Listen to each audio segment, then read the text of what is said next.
Dougie Hastings, and what I do on a day-to-day basis is be unemployed at the moment.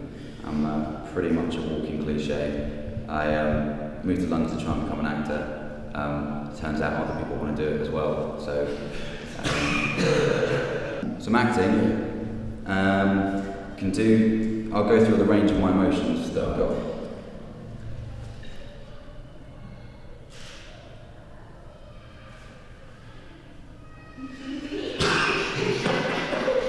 I'm from Surrey, that's how we do it. Let me give you a scenario, right? Oh God, why did I say? I'm not an actor, I've never done acting.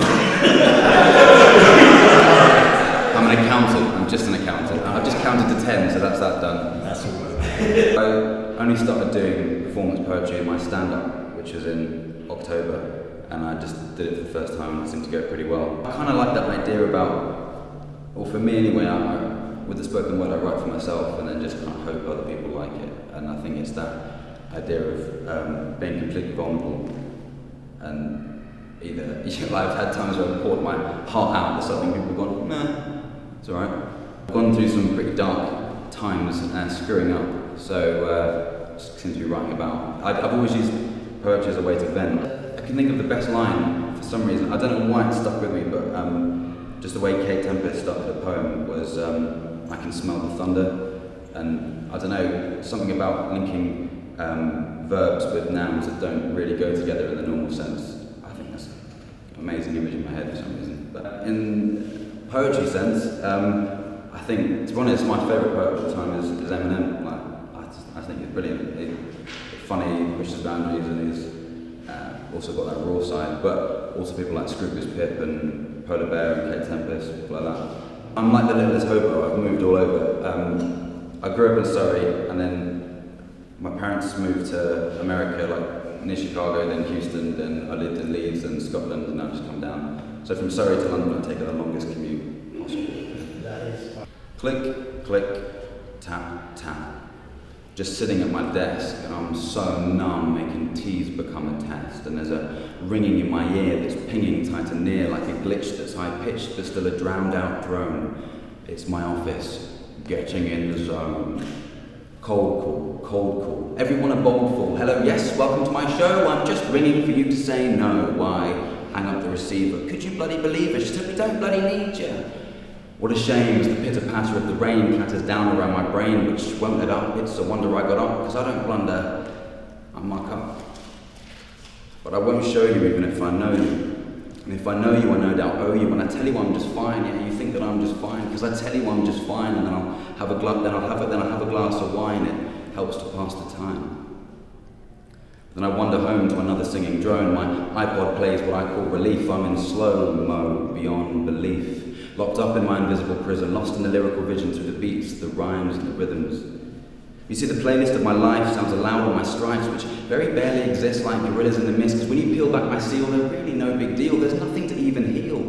But as I walk through the city, I feel so, I guess it's called self-pity, which should have no impact, but I'm barely intact. As a run of bad luck has caused me to get stuck. I can't skip to the next beat, someone's flipped on repeat. But I find my street that takes me to my door, and as I turn the key, my entirety feels sore. I've lost it. I can't take any more.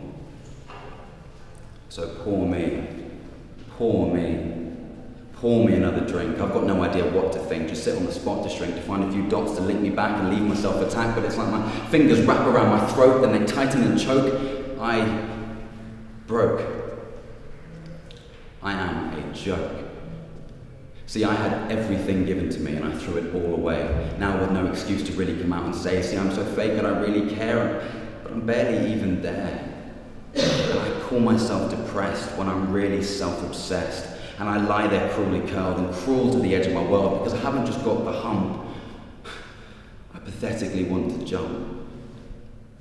And then for no reason at all, I just begin to bloody bawl. But then it clicks. Like it's a sick trick, and repeat is off like a throat-clearing cough, and what I'm hearing is soft to start, but with its perfect art, it asks if I've been truly stuck or stung yet.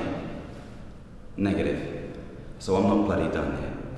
Harder, better, faster, stronger. This bit of momentum helps me last much longer. When the tick-tock of the one-stop clock comes a new day, a new way to chuck up the muck-ups no longer matters. There's no more pitter-patter or chitter-chatter, just a bit of clatter. As I shatter the thought, my bank account being ignored, my future getting caught, the failings that I've fought. One bit of momentum and I won't close on my past life's doorward. As my play is shifted into fast forward. What was once grey and yours is now bright and covered in my pores. I've changed my laws, ripped off the button pause.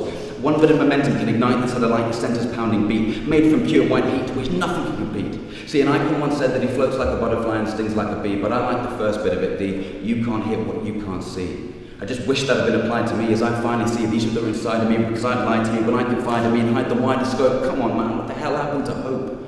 You see, I can't explain what caused those silent sighs or what's brought me to this rise. I've just stopped asking all the whys. Because even though we're in this now story of recession, it doesn't mean mandatory depression, so I don't live my life through a lens on Zoom, because now I know you can feel my heartbeat from the back of the room.